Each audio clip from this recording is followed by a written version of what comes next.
Here is another example. Again, like this is a very extensive complex, and most of what you see resembles what I'm showing you here. So everything is rusted and abandoned, all built in the 90s. Nothing has been maintained unless a little bit of money seems to flush in through one of these kind of national endeavours. I don't understand how it works if it's kind of land that's owned by said country, kind of like a diplomatic residence, or it's just a complex provided by the state. But all the money is obviously just robbed. The whole thing is just a giant fucking money laundering scheme. You know, they probably show pictures of what it was like in the 90s in the respective countries. So ignorant people that are devout in their endeavours of Buddhism in this case. But of course you have complexes in Christianity and Islam and all the other faiths that are not dissimilar to this. And then what will happen is, like with this, which has been abandoned for, there's so many like this, you know, oh, we're going to build this beautiful temple, and then all of the money just disappears. The whole thing is intended as a tax scam, I promise you that. It's just genius. When you think about the idea, it's bloody brilliant. We're going to take a patch of land that probably is unused. It's kind of swampy around here anyway, it's wetland, so it's not particularly good for much other than, I guess, rice farming. And then the government set up a trust, which you can see on a few old signs, Lumbini Development Trust.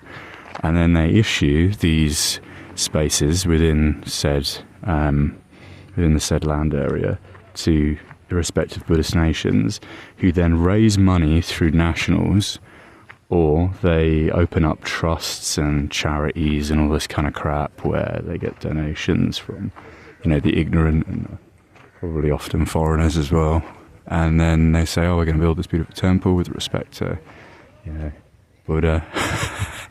It just doesn't get built. Nothing gets maintained. There's like trash everywhere. I mean, even the nicer ones you see, you might say, okay, so that structure is really, really nice. The one I showed in the previous video. Yeah, but if you knew how much it probably cost and how much went missing in the process, perhaps you'd change your mind. You know, the nicer they are, the more money they got, and therefore the more money they pocketed. This one didn't even get off the ground. And I'll have plenty more videos to show, because, you know, you may say it's pessimistic, it's not, it's realistic, this is the reality. And I'm trying to show people in these videos it's all a scam.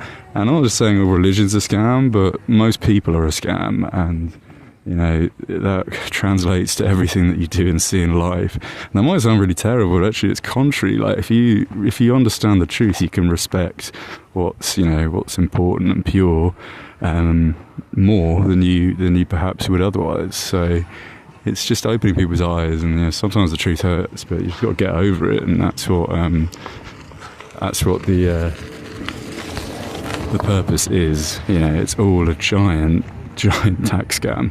And while I'm on this, let me show you right now another little scam we've got. So everything seems to just be falling apart, as I said, about 30 or so years. And they've just decided, oh, we're going to build this brand new wall. There's literally no purpose to this whatsoever, because when you see, like, when you contextualise it, having walked around with everything else, there is no need for this wall. It's literally a completely pointless thing, and that means someone's getting money and they had to build something to make it look like they're being proactive. We get a load of bricks and concrete, which isn't too expensive, and then we do this wall, and this will never be finished, I promise you this. All the trash will just be sat here probably for another 20 years after. And that's the genius of this system. It's absolutely brilliant when you think about it. Whoever designed this little scheme is no doubt very wealthy.